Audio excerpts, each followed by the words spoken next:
Proseguiamo la nostra rassegna di bellezza anche nella bellezza al maschile. Lo so che di solito siete abituati a vedere la mia socia Nicole Brusaferro, ma oggi con molto piacere intervisto io gli aspiranti mister. Vi presento subito l'aspirante numero 29. Nome? Manuel Baba. Oh, Manuel Baba, che bel simpatico, È simpatico, Manuel Baba. Bene, Manuel, quanti anni hai? 18.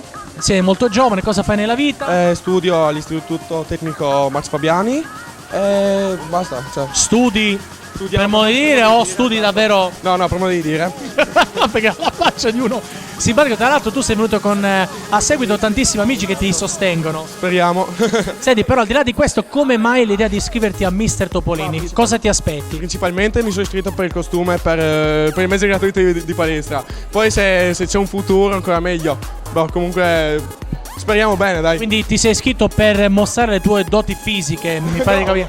No, tutt'altro direi. Però così per divertimento, per passare un modo diverso l'estate. Bene, senti, io sono proprio curioso di sapere un ragazzo di 18 anni cosa sogna, cioè di diventare o di fare. Dio, se si spera di arrivare, di finire la scuola, arrivare ad essere un geometra e poi si vede di essere felice più che altro.